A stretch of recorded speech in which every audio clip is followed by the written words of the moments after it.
Сэрээрээ босороо за 144 дахь өдрөө Хонконгийн онгоцны буудлын дээр өнгөрүүллээ.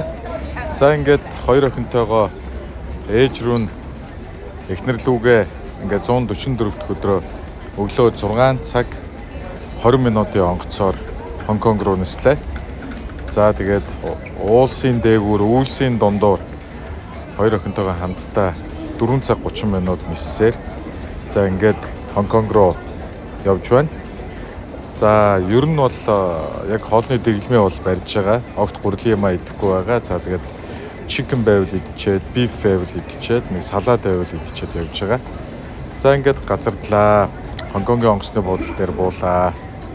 За ингээд бүтэн 13 цагийн транзиттай ингээд Хонконгийн онгоцны буудлын дээр байгаа. За бид гурав Хонконг руу орё гэж бодсон боловч тэгээд хоёрын хооронд олигтой ч юм үдсэн байхгүй байж хахаар эндээ байя гэж өнжөөд за ингээд явах хэсэг рүү орж ирлээ. Ээж нь хэлжсэн энд нэг гейтийн хажууд хүүхдийн тоглоом байгаа гэжсэн. Тэнд хоёр охиноо нэлээд удаан 2-3 цагийн хугацаанд тоглууллаа. За энэ хооронд өөрөө компьютер дээр суугаад үндсэн судалгааны ажил дээр нэлээд сууж бас ажиллалаа. За манай хоёр ч бас нэлээд сайхан тоглоод авлаа. За ингээд аав охин гурав яаж цаг өнгөрөөдөө гэсэн цаг нөхцөх гаргаа үндсэндээ барж чадчихлаа. За өдөр болсон өдрийн хоолоо Макдоналдс руу орё гэд хоёр охин гуйхаар Мак руу орлоо. Кэш. За өөрөөсөө англиар яриа. За ингээд октод өөрөөсөө англиар яриад явуулсан. Өөрөөсөө англиар хөлбөн яриад тоо дундаа бол захиач хэмжээнд болов байна лээ.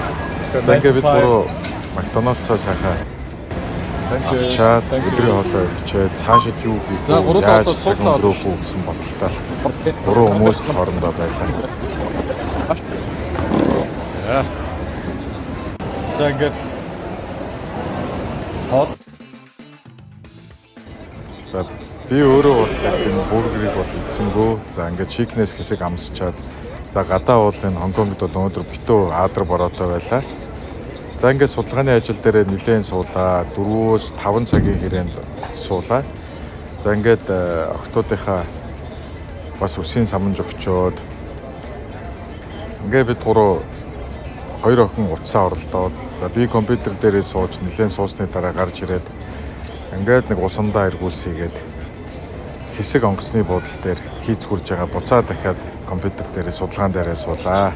За нэг мэдсэн оройны хоол идэх цаг болсон байлаа. Шөлтөө хоол идэхгүй бол ер нь толгой эргээд за хоол холдоод хоол сойж байгааг ч хэлэхөө ер нь бол жоохон эвгүй байлаа. Тэгсэн охин энд гомонг савхаар иддэм байлаа аав гэд. Тэгэхээр бүр мэл гайхсан чи харин цаанаасаа ингэж иддэм аа гэд. Гомонг савхан дотор үгээд ингээд сорж иддэм байна. За энд нэг гоё хөгжим яваад байсан. Амьд хөгжим тоглоод сүүлдээ хоёр охин ядраад бид гурав хэсэг унтлаа. За босоод ирсэн шөнийн 12 цаг болж байна. За гейтээ харсан 32 дугаар гейт дээр гээд ингээд дундуур нэг сайхан дасгалаа хийж авчаад хоёр охиноо үндсэн сэрэг цаг нь болсон байна. За нислэгийн хаалгач үндсэндээ нээгдсэн байна. Маргааш ээж дээрээ очноо. 145 дахь хоногоо Америкт уулзцгаая.